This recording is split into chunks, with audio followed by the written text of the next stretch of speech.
All right, guys, installation complete of this U-shaped veggie bed. It's been a little challenge here and there, but I love a challenge. So next step is to go ahead and lay down some chicken wire. What I do is I lay down the chicken wire and I secure it with some landscape staples. And then on top of that, I'll put about 2 layers of cardboard, followed by topsoil. And then I'll go ahead and put at the very top, 3 inches or so, I'll go ahead and put 3 inches of compost. All right, so real quick, this is the material that I use on the bottom of the veggie beds to prevent critters like voles, moles, any burrowing type of creature that looks to take advantage of your crops that you worked really hard for. All right, so here it is right here. It's just chicken wire, 2 feet by 50 feet, 20 gauge wire. The gauge is the actual thickness of the wire itself. I actually have a Dremel tool that I use to cut thin wire like this, but I ran out of metal blades, metal cutting blades or discs. So I have to run to the Big Blue store to get some more, but not this second. I will just use a pair of wire cutters. Might take a little longer, but hey.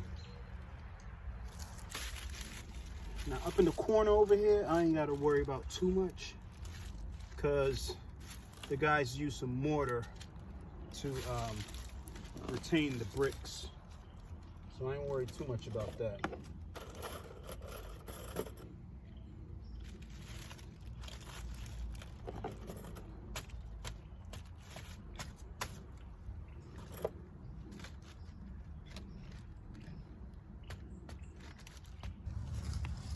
Right here in the vulnerable areas, right at this space right here, you can see some of the coiled chicken wire right there.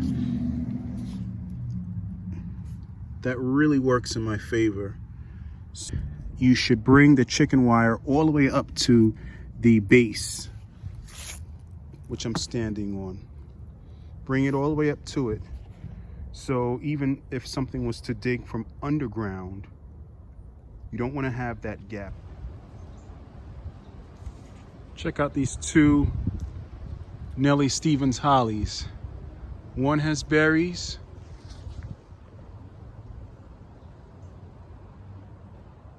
and one doesn't. So this one here without the berries, that's a male. Not one berry in sight.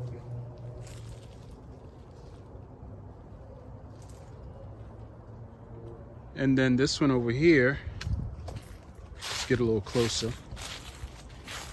Chock full of berries. Look at that.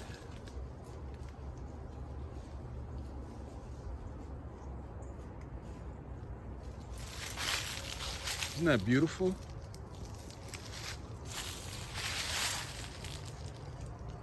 Look at that. Chock full of berries.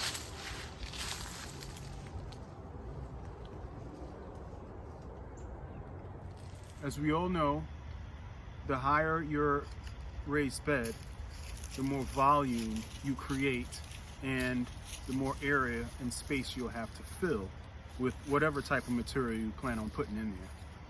So I figure the bottom half I'll just fill starting with cardboard. Then after the cardboard, I'll fill it with garden debris, wood scraps, bark material, which is very plentiful this time of the year. So it's an opportune time for me to go around and collect that material so that I can fill the bottom part of this vegetable bed. So that's what I'll be doing here today. It's pretty self-explanatory. I will show you how it looks right now with the chicken wire installed. All right, so every corner of this veggie bed on the bottom has been covered with chicken wire.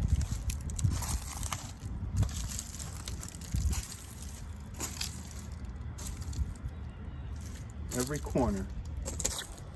After the cardboard gets laid down, I'm going to put down all of this brush, sticks, wood debris, and so on and so forth, and leaves. And what that'll do is it'll take up all of that volume or space. That's a good way to save money on purchasing topsoil, because I do admit my first veggie beds I completely filled with topsoil and compost.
So now that I've laid the bottom layer over the chicken wire, plenty cardboard.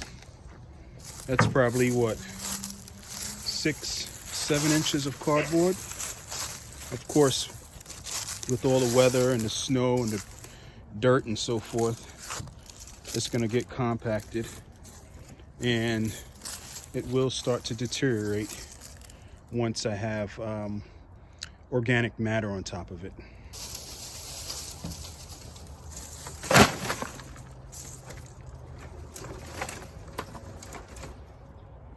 Part of the task, but hey, very practical.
Hey, what's up, folks? Over here at Patuxent Nursery, my favorite nursery, to pick up 3 scoops.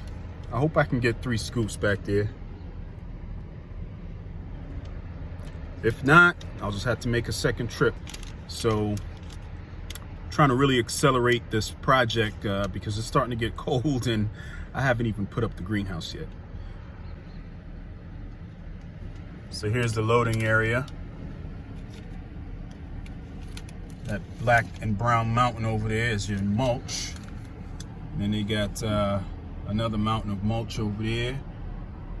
Various grades of stone dust and gravel and so forth. And they got wood chips over here. And over here, That empty bin is the compost bin. Totally empty right now.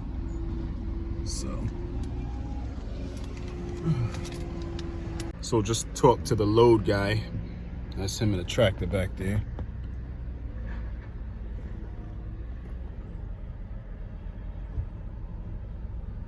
He's in that holding bay.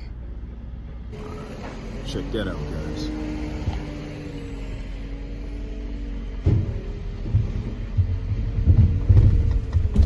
Yeah, that's heavy weight. Yeah, that's heavy weight. Yeah, he's right. Probably should do one scoop.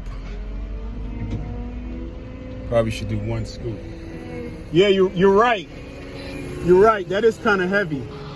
See the tires? All right. Not supposed to step out, but I'm gonna step out anyway.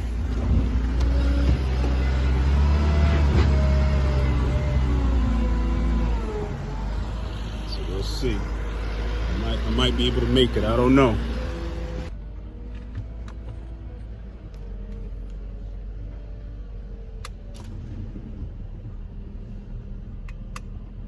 Maybe what I should have done is a scoop and a half.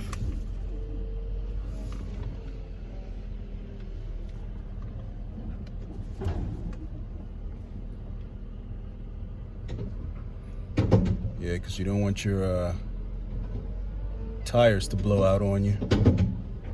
Woo. Yeah, that's a lot.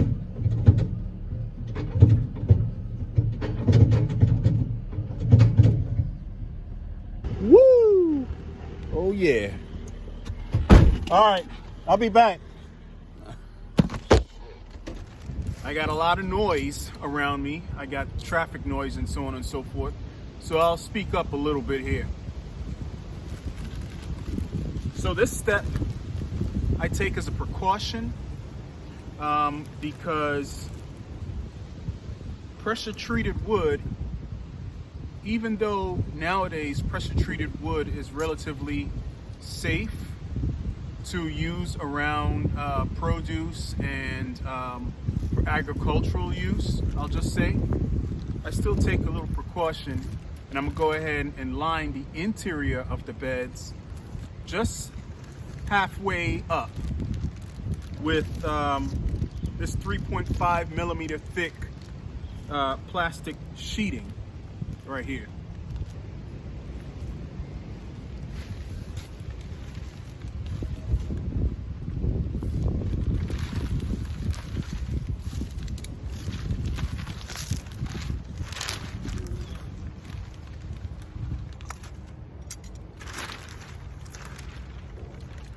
All right, so I'm thinking I'm gonna probably need roughly 12 to 15 inches in, I guess I would say, height of the plastic. So yeah, let's go ahead and cut that up.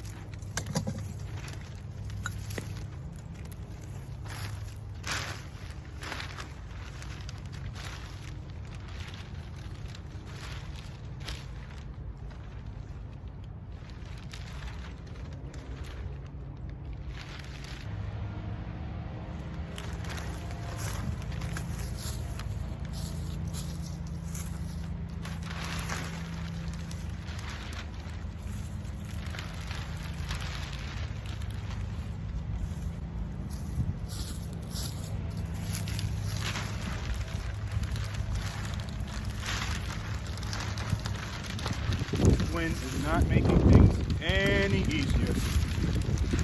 What we're going to do is we're going to work with the wind. All right, that's the direction you want to blow. From southwest to northeast.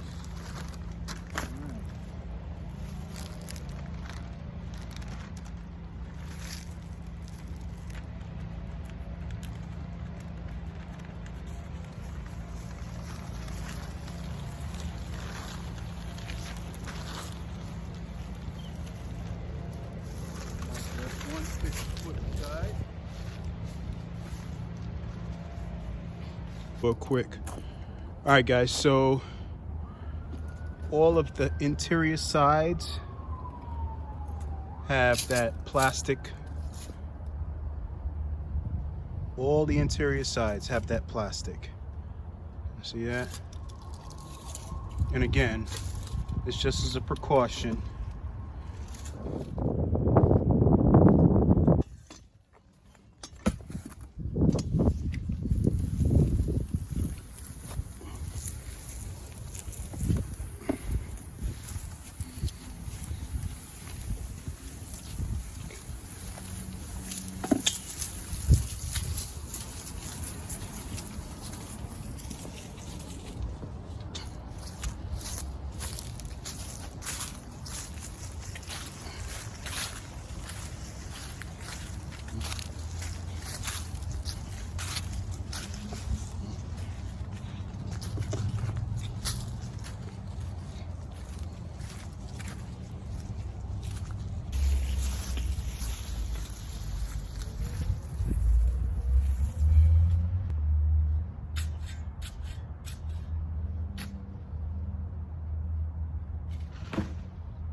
So as I go along filling this bed, I'm also layering it up with leaves.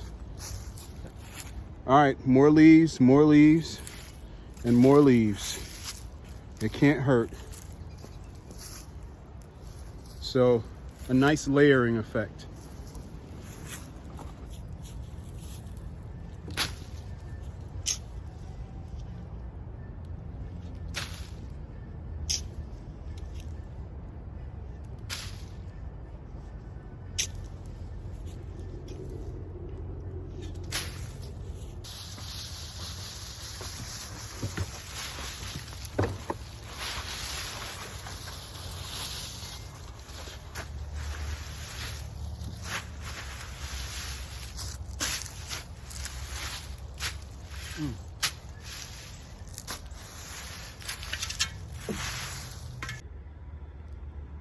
All right, guys, so this step in the process is pretty much the last step. So as you can see, the bed is filled with topsoil. It took about 2 evenings, 2 evenings of running roughly, I don't know, probably 400 feet each way from the truck to the bed and from the bed to the truck. Gorilla cart fulls of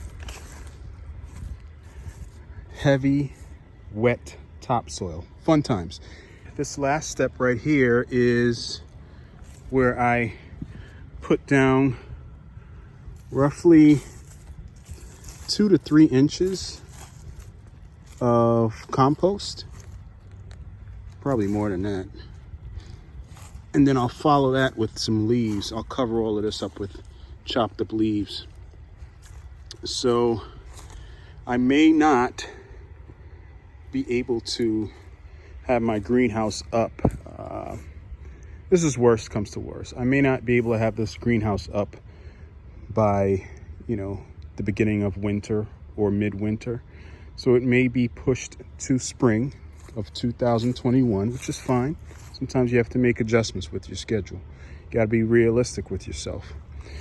But anyhow, like I said, I'm laying down about 3 inches of compost, followed by chopped up leaves. So when it is time to plant next year, this bed is going to be pretty nutrient rich. All right. So I'm using Leaf Grow, my go-to soil conditioner. And it works really well. It changes the composition of the soil. Of course, when I plant, I will be adding a few additives like biotone and, maybe some phosphorus, depending on what I'm growing in here. But this is it. So I will show you guys the final product shortly.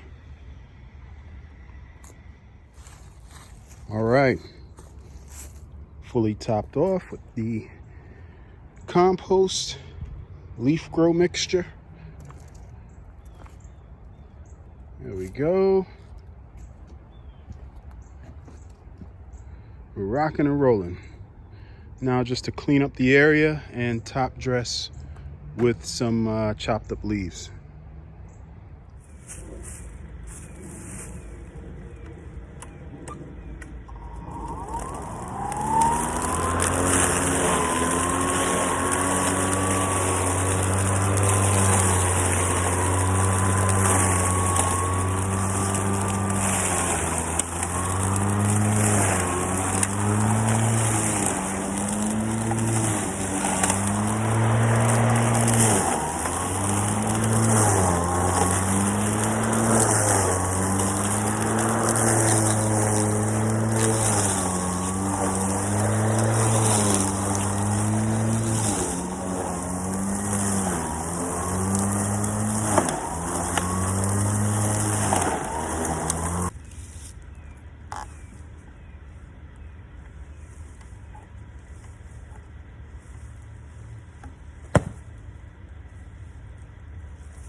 Look at that chopped up goodness.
even better, a few blades of grass, even better.